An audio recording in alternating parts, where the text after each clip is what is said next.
Bonjour à tous. Bonjour.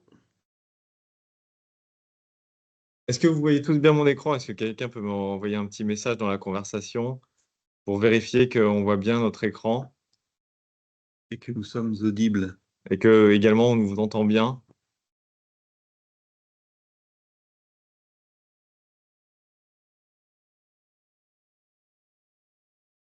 Oui, merci. Super. Super. Donc on attend quelques instants que tout le monde soit. Oh là, qu'est-ce que c'est? Talk to Firefly. Bah, on a même de la pub maintenant, du marque qui vient s'ajouter sur le webinaire. OK, super. Hop, donc on va pouvoir commencer. Donc, bienvenue à tous et merci de nous rejoindre pour ce webinaire sur l'audit hydraulique des chaufferies.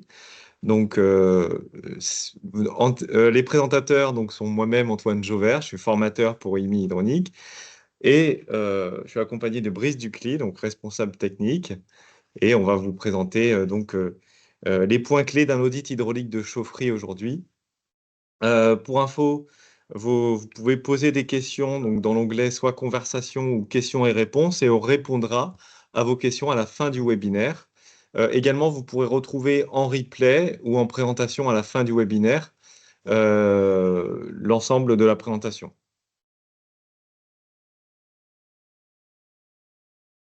Donc, nous avons débuté l'année dernière une série de webinaires pour répondre aux nouvelles contraintes d'optimisation énergétique et environnementale. Vous avez déjà 2 replays disponibles. Le premier webinaire sur la directive des équipements sous pression pour les vases d'expansion. Un deuxième webinaire sur la maîtrise des boues en CVC. D'ailleurs, on va réévoquer quelques points concernant ces sujets aujourd'hui dans l'audit hydraulique des chaufferies. Hop. Et donc, aujourd'hui, nous débutons une série de 3 webinaires sur l'audit hydraulique en résidentiel collectif, avec en débutant par les chaufferies. Ensuite, on étudiera le 22 mai donc l'équilibrage hydraulique et l'audit de la distribution, puis l'audit de la régulation terminale. Pour rappel, ou pour ceux qui l'ignorent, le groupe IMI, Hydronique, fabrique et commercialise des produits et solutions innovantes à travers 3 marques. Pneumatex pour le maintien de pression et la qualité d'eau. On retrouve les vases d'expansion, les groupes de maintien de pression, les séparateurs d'air, séparateurs de boue, les centrales de dégazage.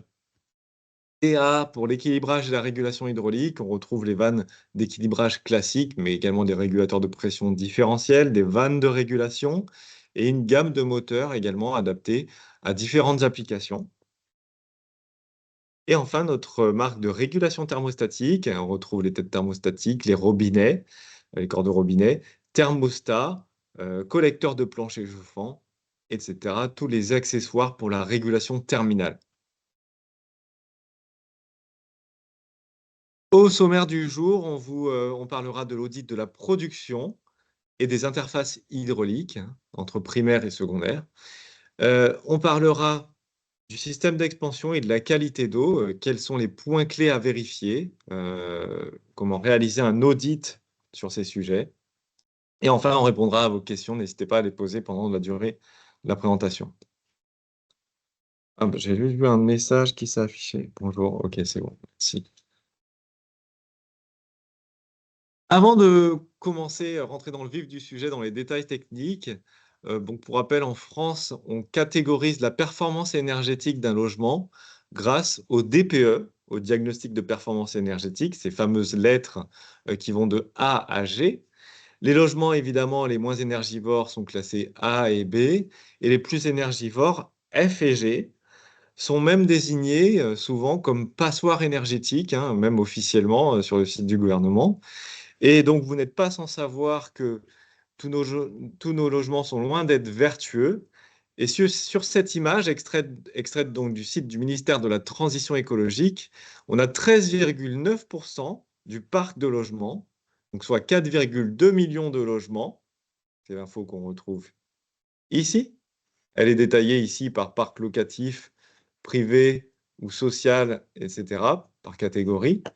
Donc 4,2 millions de ces logements sont considérés comme passoires énergétiques et donc un objectif clé du gouvernement, c'est de supprimer ces passoires énergétiques. Alors supprimer, en tout cas les rénover, faire d'elles des logements performants en termes de consommation énergétique. Et donc j'en profite pour vous poser une question. Est-ce que vous connaissez l'objectif de performance énergétique des logements établi afin d'obtenir la neutralité carbone en France en 2050? Donc, c'est lié au diagnostic au DPE. Hein. Et quel est l'objectif à atteindre d'ici 2050 pour obtenir la neutralité carbone? Alors, je vais vous faire apparaître un sondage.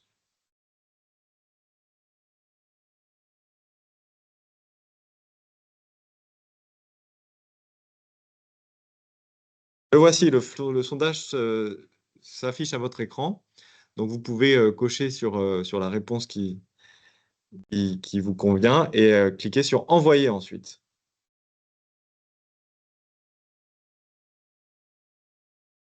La réponse.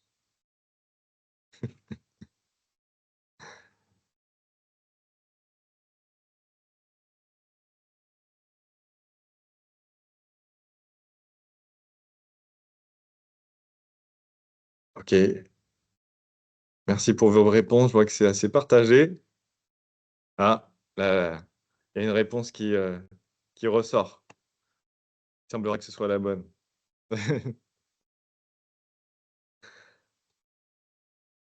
OK. Hop, je fais quoi? Dans la question. Hop! Donc en effet, la bonne réponse était la deuxième, car, d'après l'ADEME et comme les logements représentent un tiers de l'énergie finale utilisée en France, donc réduire et décarboner leur consommation est essentiel et donc l'objectif, c'est que 80 voire même plus de 80 des logements, ils tablent même sur 90 des logements, soient classés, donc entre A et B, dans les catégories A ou B. Alors qu'aujourd'hui, on est à 8%. Et aujourd'hui, en effet, aujourd'hui, on est à moins de 8 du parc qui est classé AB. Donc, il y a encore beaucoup de travail à faire en termes de rénovation énergétique pour arriver à ces objectifs d'ici 2050. Mais bon, on est confiant et on va y arriver. Hop. Donc, pour arriver à faire à cet objectif et donc, quand on parle de rénovation, il convient de réaliser un audit de l'installation. Donc, soit pour identifier des sources d'économie d'énergie ou alors des dysfonctionnements et pour résoudre ces deux problématiques. Aujourd'hui, donc, on va aborder l'audit de la production et des interfaces hydrauliques. On va parler de courbes monotones, qualité d'eau, stabilité de la pression, loi d'eau, compatibilité des débits et puis expansion. Ensuite, on verra donc le mois prochain les points clés de l'audit de la distribution. On parlera d'équilibrage, de hauteur manométrique de pompe, débit constant, débit variable. Et enfin, on conclura par cette série de trois webinaires, cet audit en 3 étapes, par les unités terminales.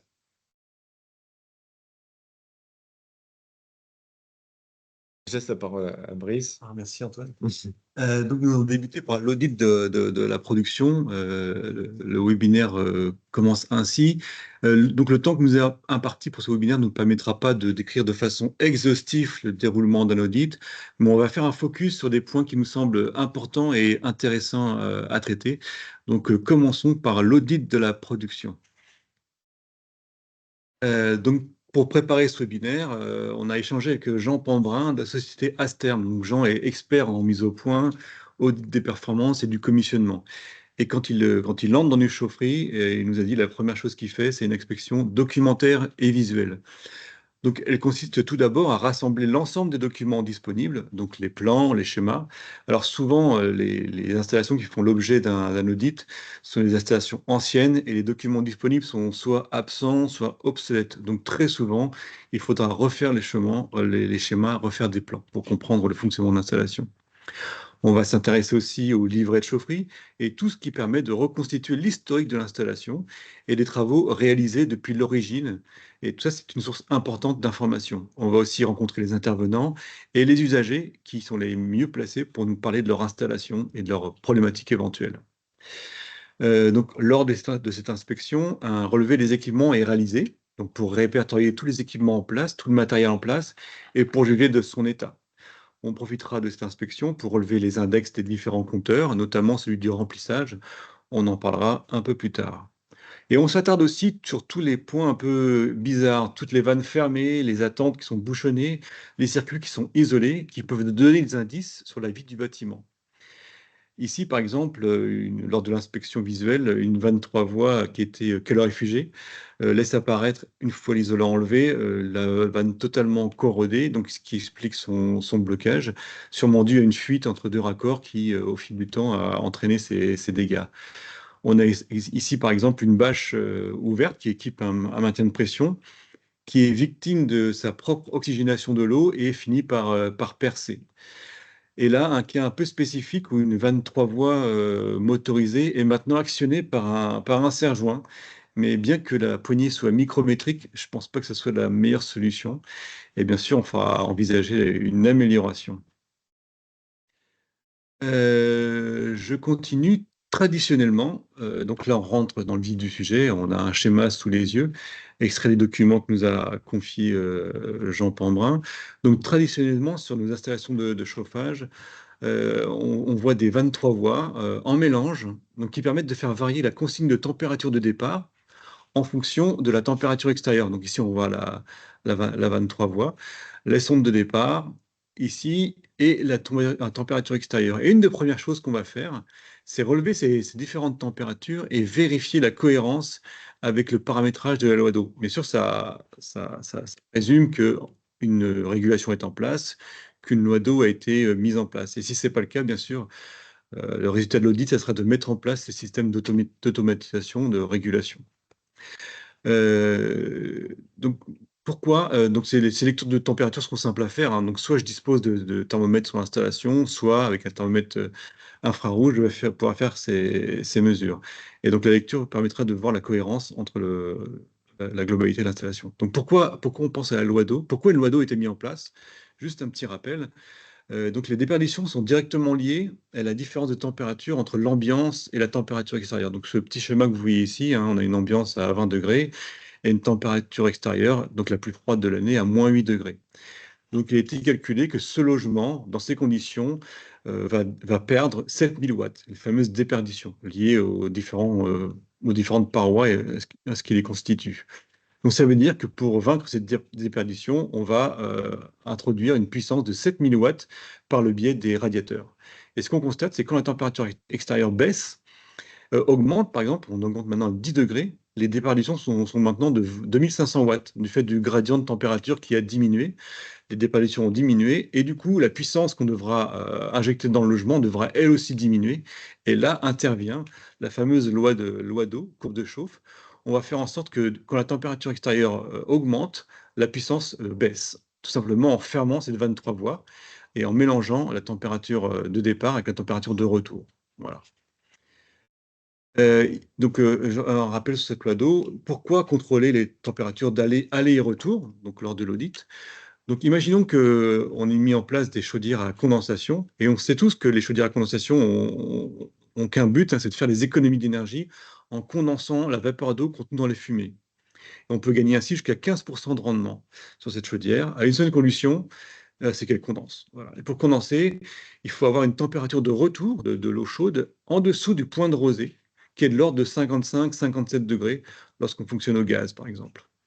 Donc, vous pouvez voir ici sur ce graphe la fameuse courbe de chauffe, la fameuse loi d'eau, donc qui représente la température de la chaudière de départ, TD ici, température de départ, en fonction de la température extérieure. Donc cette courbe a été choisie pour un régime de température 80-60, donc 80 degrés à l'aller, 60 degrés au retour, pour une température de référence de moins 5 degrés, donc la température la plus faible qu'on va retenir pour concevoir l'installation. Et ici, en pointillé, vous avez la courbe théorique dans la conduite de retour de l'installation. Donc on prévoit que quand il fait moins 5 degrés à l'extérieur, l'eau part à 80 dans les radiateurs et revient à 60 degrés. Et ce delta T est important parce qu'il a été pris en compte dans la conception pour calculer d'abord les débits, la fameuse formule qui dépend de la puissance du débit et du delta T. De là, on a déterminé les diamètres de tous les tubes qui parcourent l'installation et donc des pertes de charge. Chaque tube, en fonction de son passage, crée plus ou moins de pertes de charge. Et donc, la sélection du circulateur ou de la pompe. D'accord? Et donc de sa HMT indirectement. Donc voilà, ce delta T est très important. Et ce qu'on constate, par exemple, lors de cet audit, l'auditeur intervient, il fait 0 degré à l'extérieur, il mesure la température. Au départ, on a bien 70 degrés, ce qui est conforme à la loi d'eau qui a été décidée. Par contre, la température de retour, on relève simplement 60 degrés. On relève 60 degrés au lieu des 54 degrés attendus. De cette valeur, on peut retracer facilement avec des outils qui existent souvent sous forme Excel. On peut retracer la courbe de retour qu'on obtiendra dans cette installation défaillante. Défaillante parce que la température de retour est décalée. D'ailleurs, ce décalage est souvent synonyme de surdébit. On va trop vite dans l'installation, trop vite dans les radiateurs, qui n'ont pas le temps d'échanger complètement. On revient trop chaud. Et ce décalage est souvent symptôme d'un problème d'équilibrage. Donc, on reparlera d'équilibrage, distribution et des émetteurs dans les prochains webinaires. Donc, il faudra penser à revenir nous voir. Mais en tout cas, la première chose qui va se passer à cause de ce décalage de température de retour, c'est que ici, vous avez la température de rosée. En fait, dans cette installation, on espérait condenser de 0 à 20 degrés extérieurs, le moment où on arrête le chauffage. D'accord? La température de rosée placée ici, on espérait couper ici notre ligne théorique et donc pouvoir condenser de 0 à 20 degrés. Or, ici, notre courbe est décalée. On va condenser simplement de 4 à 20 degrés. Donc, ça peut sembler dérisoire. OK, on ne va pas condenser entre 0 et 4 degrés extérieurs, mais il faut savoir que cette période, voilà, correspond à un mois. Si je fais le cumul, là, j'ai le nombre de jours, d'accord? Ici, j'ai la température extérieure, donc de 0 à 4 degrés. Ça représente un mois de la saison de chauffe qui en comporte 7. Donc, ça fait 15% du temps, ma chaudière ne va pas condenser. Donc, j'ai mis beaucoup d'argent de chaudière à condensation qui ne condensera pas parce que j'ai mal réglé mon installation, parce qu'elle est déséquilibrée. Au fil du temps, ça se déséquilibre.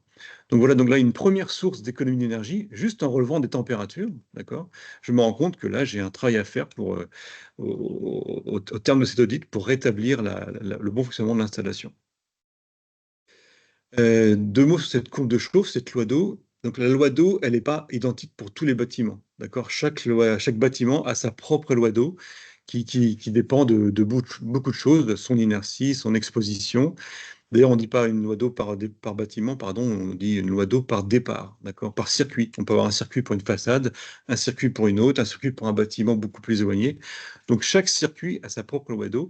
Et ça, c'est le travail de l'exploitant qui, au cours de la saison de chauffe, va voir ce qui se passe. C'est le remontée des usagers, en fait, les plaintes. Si les gens se plaignent, par exemple, par temps froid, qu'ils ont froid, c'est que la température de départ est trop basse. Donc là, il faudra décaler la température de départ vers le haut, c'est-à-dire corriger la pente. D'accord? Et voilà. Et ça, on fera attention à ce qui se passe par temps doux et par temps froid.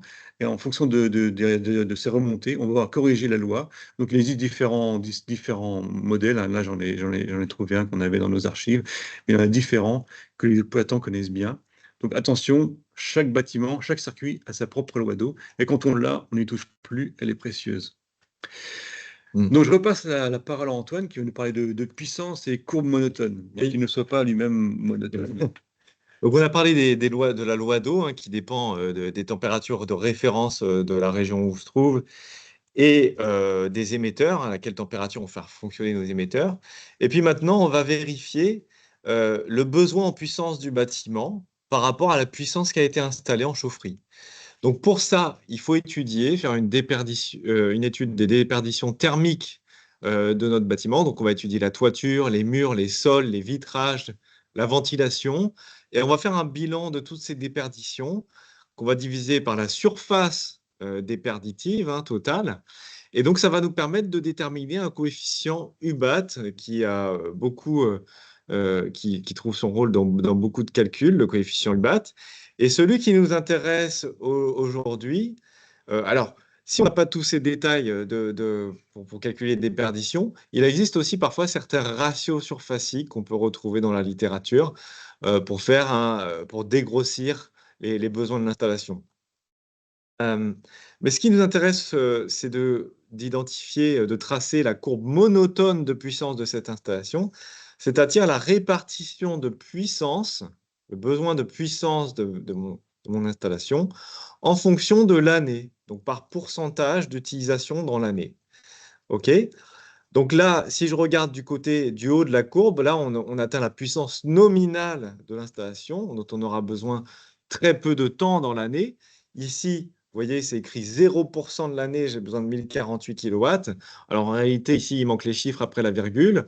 Mais en tout cas, elle sera requise moins de 1% du temps, cette puissance nominale. OK? Et donc, on peut s'intéresser à beaucoup de chiffres sur cette courbe. Mais nous, ce qui va nous intéresser en particulier ici, c'est celui-ci, car en effet, 16% de l'année, donc c'est cette portion-là, je vais avoir besoin d'une puissance comprise entre 1048 kW et 576 kW. Donc ça, c'est seulement 16% de l'année dont j'aurai besoin de cette puissance.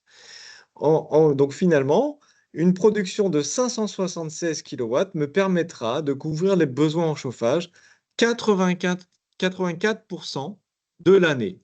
OK.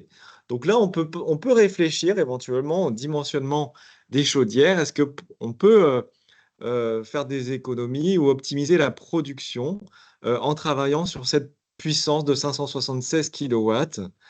Eh bien, oui. Alors, il existe différents modes de pilotage des chaudières.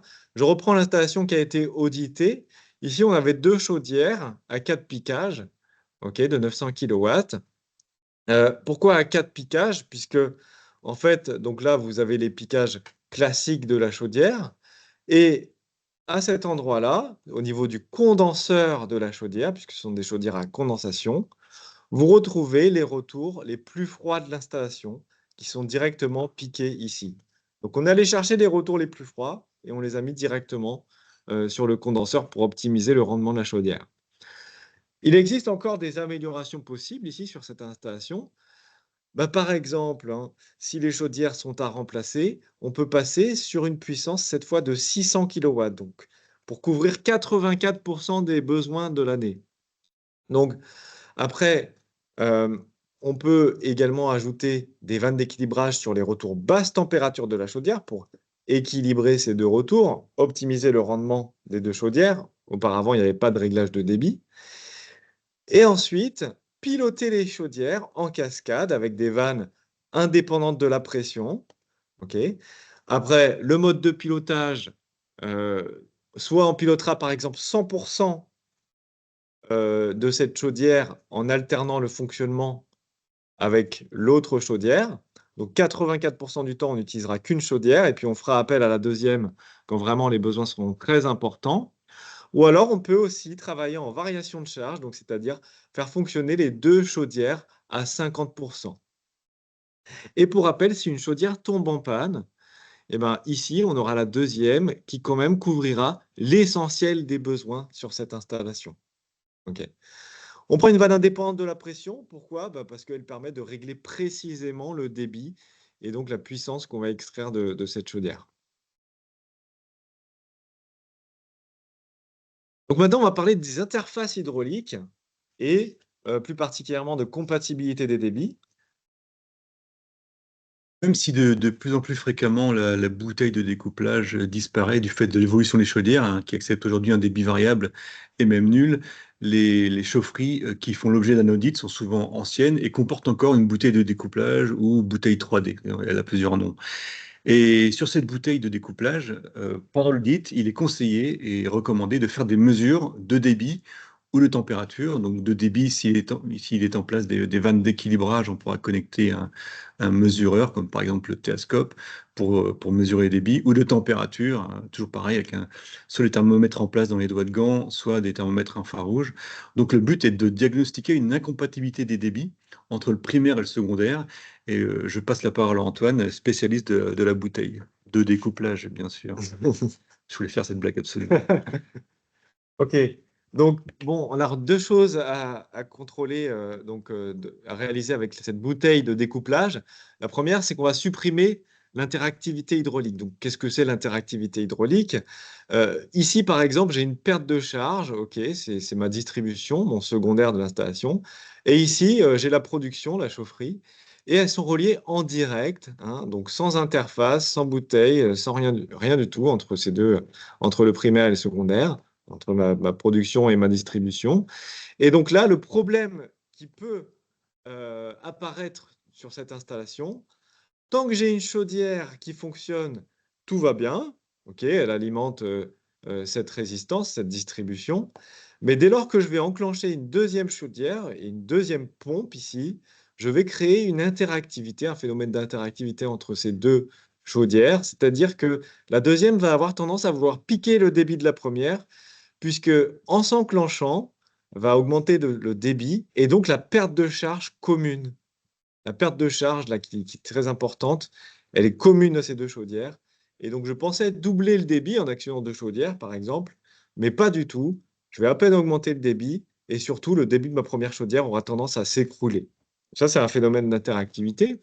Un deuxième phénomène ici, ici j'ai trois circuits en mélange avec donc des 23 voies et des pompes, des circulateurs au secondaire qui tirent sur un échangeur, sur le même échangeur. Ces trois circuits sont en commun. Et donc là, le phénomène qu'on peut rencontrer, enfin qu'on va en fait rencontrer, c'est que dès lors que j'ai un appel de puissance sur un des circuits et que j'ai un autre circuit en fonctionnement, donc par exemple celui-ci fonctionnait, tirait sur l'échangeur, et puis celui-ci est désormais appel de la puissance, donc on va augmenter le débit de distribution sur l'échangeur, et donc augmenter la perte de charge commune, et là je vais dégrader le débit et donc la puissance sur ce circuit. Et si jamais j'ai le troisième circuit aussi qui appelle de la puissance au même moment, pareil, je vais augmenter de nouveau la perte de charge totale et dégrader le débit sur mes deux premiers circuits. Et donc on va avoir des phénomènes d'interactivité entre ces trois circuits. On a consacré un webinaire en 2022 sur ces sujets, donc avec plus de détails sur le dimensionnement, etc. Je vais vous rappeler quand même une règle de base pour le dimensionnement de la bouteille casse-pression qui permet de supprimer l'interactivité entre primaire et secondaire, hein, c'est le cas sur cette installation. Et en fait, en réalité, quand on parle de bouteille, un simple bipasse, un bout de tuyau, suffirait à casser la pression, puisqu'il aura une très faible perte de charge sur 2 ou 3 mètres.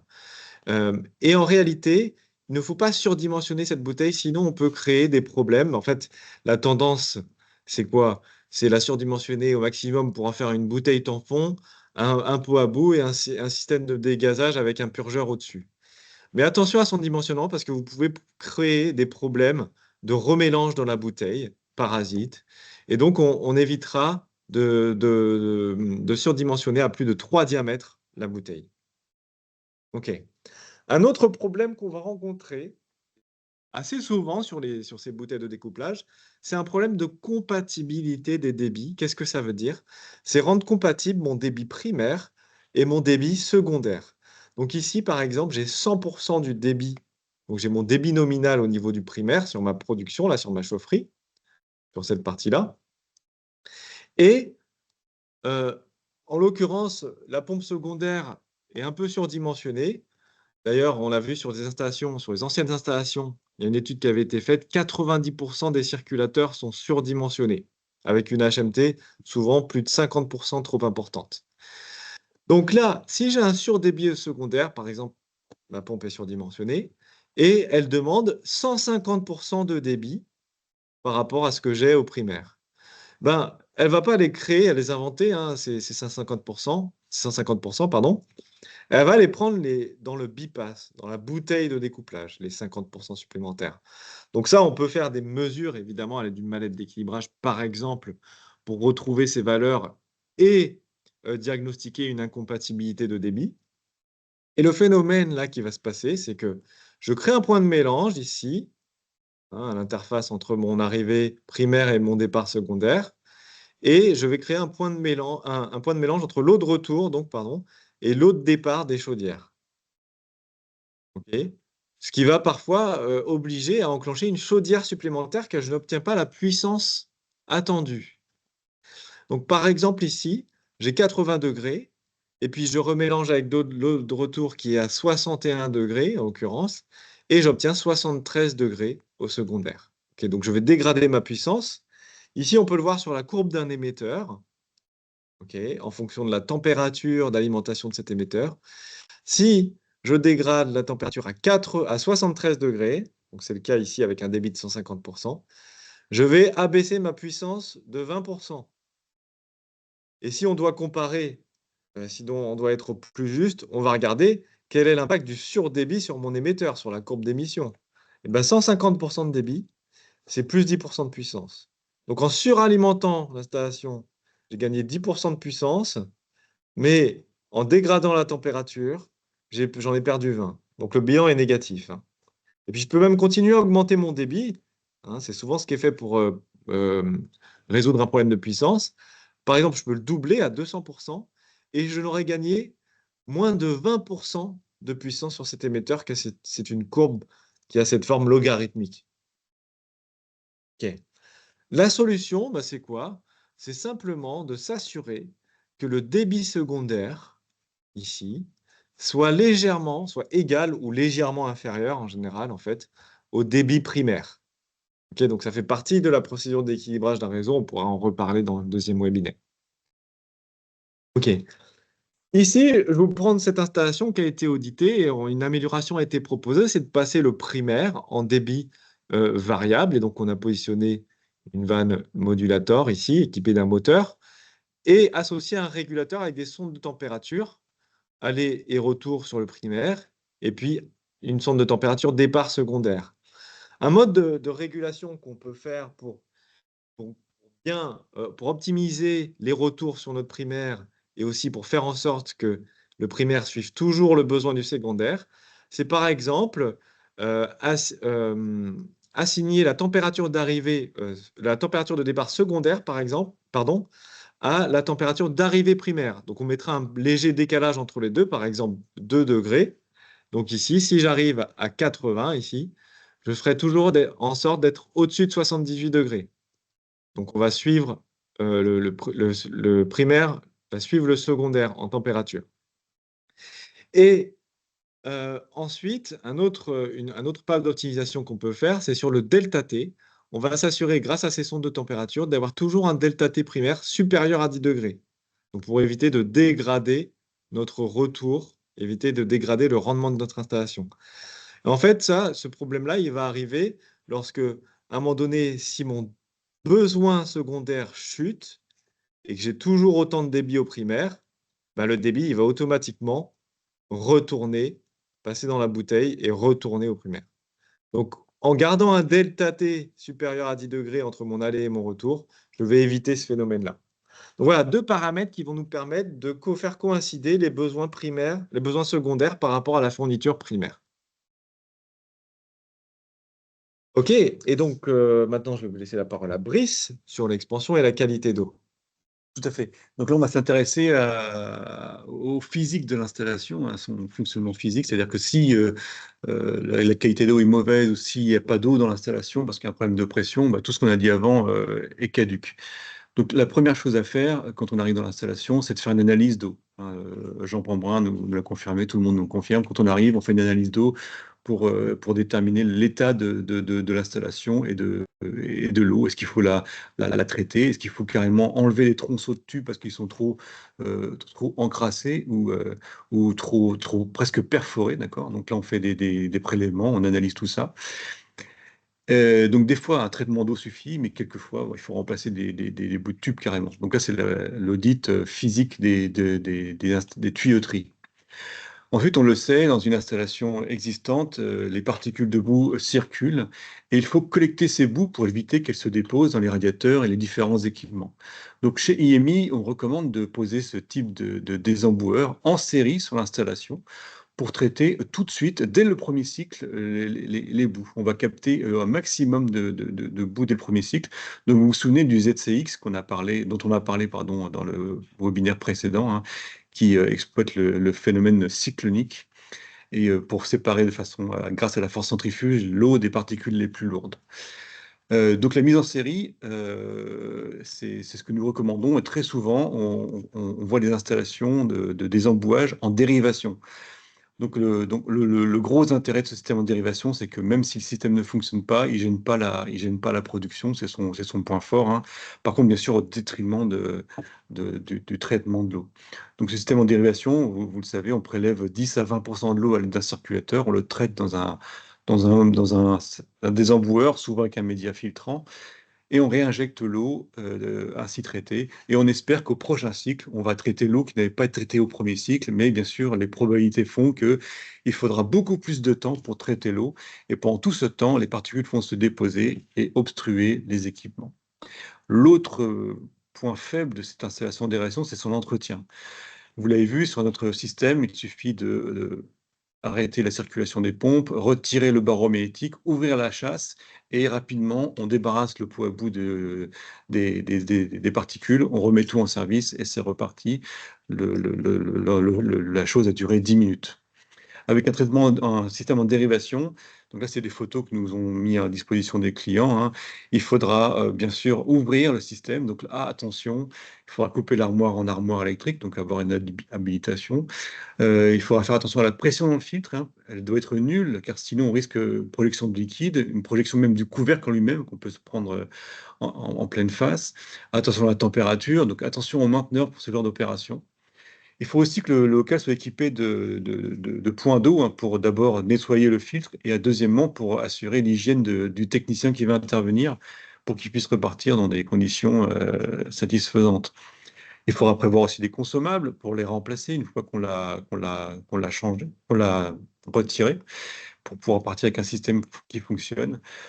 Donc souvent, on parle de prix, bien sûr, et on compare notre prix du ZCX, qui est dans le diamètre du tube, donc un diamètre assez important, qui bien sûr sera plus cher quand on compare un filtre par rapport à un autre. Notre filtre est plus cher, mais si on compare la mise en œuvre de tout ce système en dérivation, les canalisations, les connexions qui doivent être étanches, la pose du circulateur dans le bon sens, là, c'est pas le cas. Il faudra aussi l'alimenter électriquement, donc prévoir des protections en armoire. Voilà, tout ça, ça a un prix. Si on compare le prix global de l'installation, notre système cyclonique en série est souvent plus avantageux. Euh, et on ne parle pas aussi de la consommation électrique du circulateur, on parle d'économie d'énergie dans cet audit. Le circulateur fonctionnera toute l'année H24, ce qui ne sera pas le cas bien sûr d'un ZCX qui est automoteur, il n'y a pas du tout besoin d'électricité. On parle de boue, mais surtout on parle de gaz. L'autre ennemi de l'installation, c'est les gaz qui sont présents dans l'eau. Et pour s'en séparer, il est possible d'installer un séparateur séparateur d'air, soit passif, donc par exemple le Zeparo Aero, vous voyez ici, ou les ZUV, son petit frère en petit diamètre, ou alors des séparateurs dits dynamiques qui utilisent des pompes pour mettre en dépression le liquide et séparer ainsi les gaz de l'eau. Donc attention, on met à votre disposition ce type de graphique qui permet de rapidement voir si, en fonction de la pression qui agit sur le dégazeur et de la température, il est préférable de poser un séparateur passif, mécanique, comme le Zeparo, ou un système de dégazage par dépression, comme le Vento. D'accord? Par exemple, à 80 degrés, si la pression dépasse les 1,3 bar, il faudra envisager de mettre un système par dépression qui sera plus efficace. Un exemple d'audit qui a été mené par Maxime, notre partenaire et station technique dans l'Est, qui dirige la société EM2E. Donc, dans cet audit, il est allé dans une médiathèque de l'Est de la France.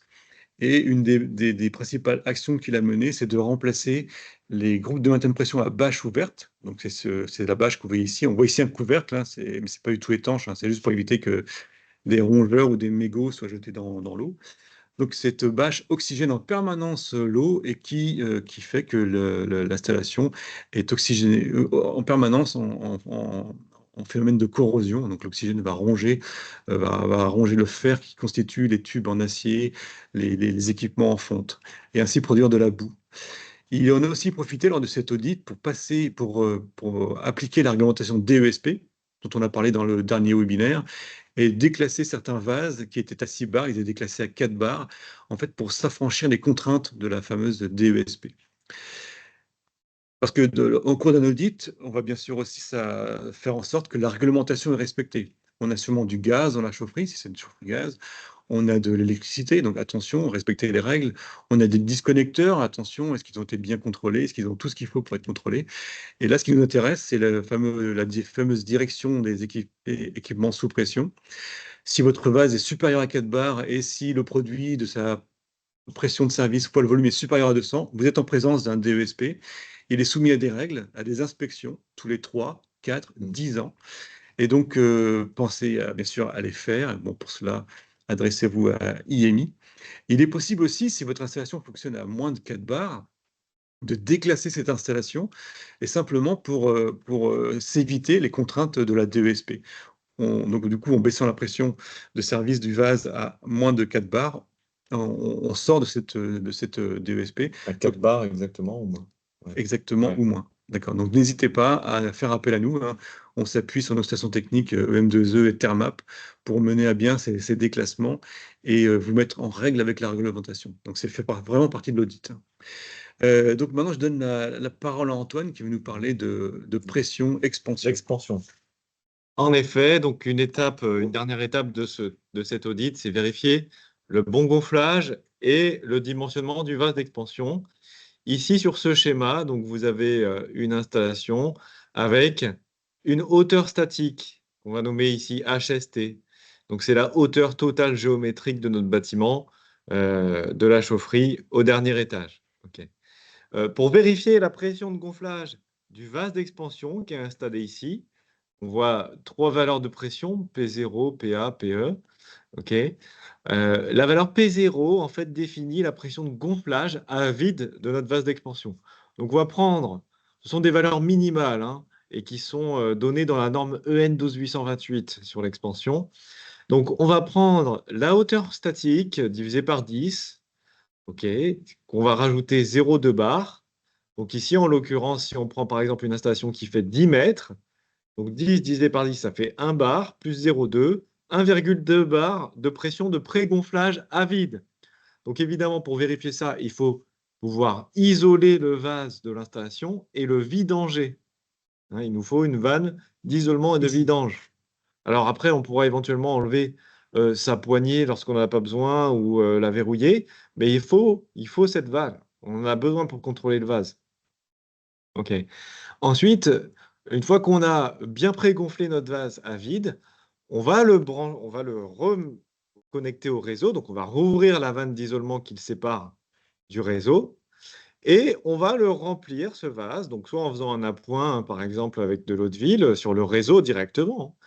On va faire un appoint d'eau jusqu'à obtenir un P0 plus 0,3 bar. Donc, ici, en l'occurrence, on était à 1,2, on arrive à 1,5.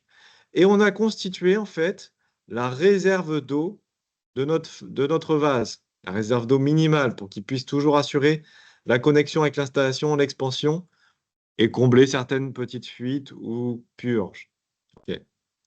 Et puis ensuite, il travaillera jusqu'à une pression finale PE qui va dépendre en fait de la soupape. Ici, on parle PSV, on parle d'une valeur PSV qui dépend, qui est en fait le tarage de notre soupape de sécurité.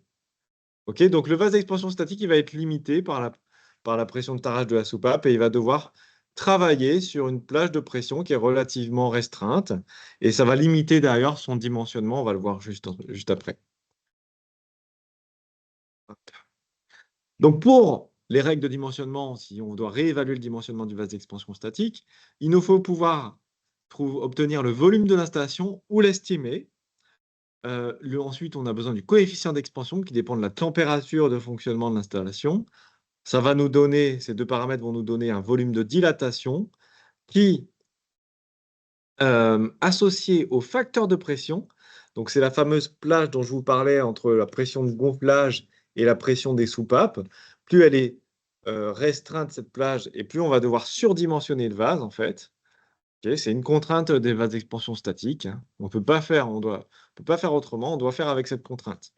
Et donc, on va se retrouver en fait avec un vase surdimensionné par rapport au volume calculé à cause de ce facteur de pression. Donc, dans la plupart des cas, on se retrouve avec des vases. Donc, si on les compare à un maintien de pression dynamique, qui sont 2 fois plus gros, voire 3 fois plus gros. Donc, pour rester sur la vérification de ce volume d'expansion, sur notre installation qu'on a auditée, il y avait 3 vases d'expansion de 200 litres installés, ok, en parallèle, donc 600 litres au total.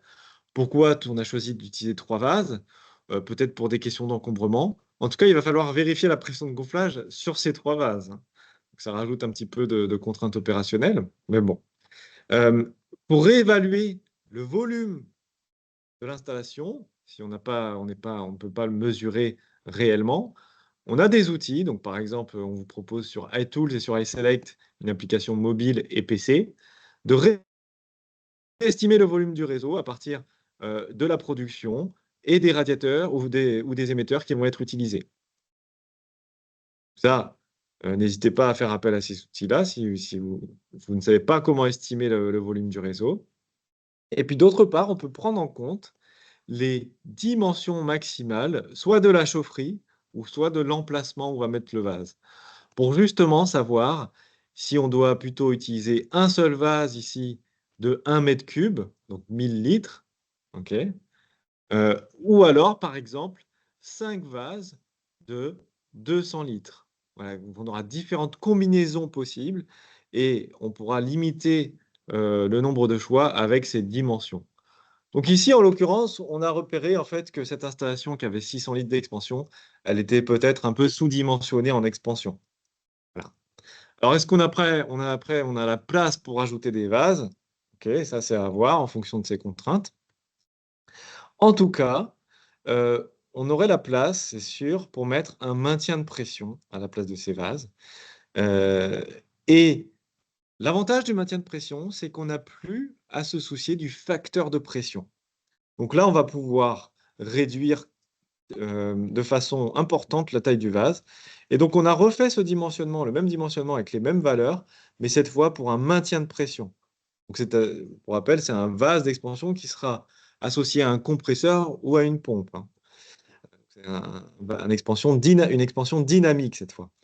Et on retrouve ici un vase finalement de 400 litres, alors que juste avant, on a vu qu'il nous fallait 1000 litres d'expansion. Donc on a divisé par plus de 2 le volume du vase en passant sur un maintien de pression fermé.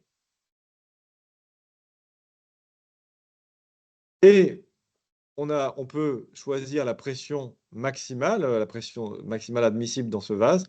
Ici, 4 bars pour éviter, pour échapper au contrôle de la DESP, enfin aux contraintes plutôt des contrôles de la DESP. Voilà. Pour plus de détails sur ces éléments, sur ces calculs et sur l'exploitation, l'entretien des boues dans une installation et de l'air également, vous pouvez retrouver ces différents webinaires qu'on a réalisés en 2021 et puis en 2025 également. N'hésitez pas à consulter notre site web pour ça. Aussi, pour information, nous dispensons des formations sur ces sujets. Nous sommes certifiés donc Calliope pour pouvoir subventionner ces formations. Que vous puissiez subventionner ces formations. Alors, deux mots sur les financements, parce que bien sûr, à l'issue de cet audit, des travaux sont proposés. Donc, il existe, par le biais notamment des C2E, hein, les certificats d'économie d'énergie, un moyen de payer en partie, en tout cas, ces travaux en s'appuyant sur ce qu'on appelle des fiches, hein. Donc, j'en ai sélectionné 4, mais il y en a, pour le résidentiel, il y en a plusieurs. Il y en a pour le résidentiel, le tertiaire, les locaux industriels, agricoles. Donc là, par exemple, si vous prévoyez un désembouage d'un réseau hydraulique de chauffage collectif, vous pouvez appliquer la fiche BARSE 109 qui va vous permettre de récupérer de l'argent pour payer justement ce genre de travaux. Et à l'audit, à l'issue de cet audit, le but, c'est de proposer au client final qui vous a sollicité un récapitulatif. Donc, par exemple, ce que fait Jean Pambrin dans sa société Asterme, il propose pour chaque type de travaux le budget et le gain envisagé. Ça permettra au client, donc là, il manque une inconnue, bien sûr, c'est quelle est la facture énergétique du bâtiment. Et en comparant le budget des travaux et le gain envisagé, il peut voir en combien d'années il va rentabiliser ces fameux travaux. Donc là, c'est le volet financier indispensable et qui clôture un audit. Conclusion, je laisse Antoine conclure. Il aime Oui. beaucoup. Pour conclure, donc, lors de l'audit hydraulique d'une chaufferie, on devra contrôler le paramétrage de la loi d'eau par rapport à la typologie de l'installation et de la région et vérifier les températures de réel de fonctionnement. Est-ce qu'elles sont cohérentes, conformes à la loi d'eau qui a été prévue? On regardera notamment le delta T.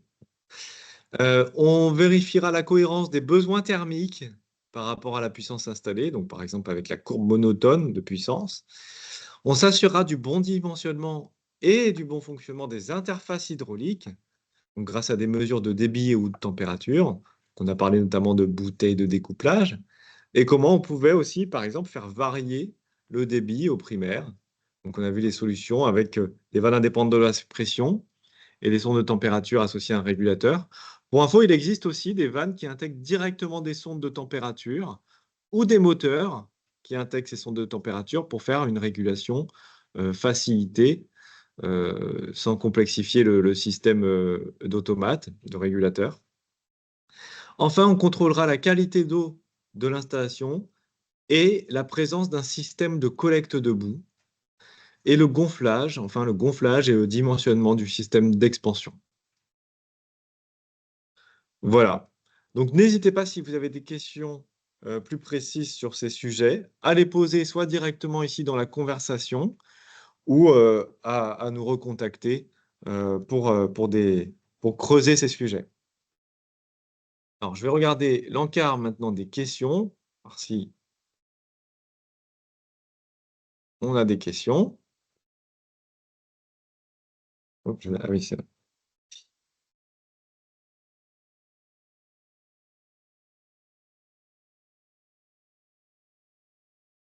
Ouais, donc, il y a eu une question, bon, qui n'a rien à voir avec le sujet.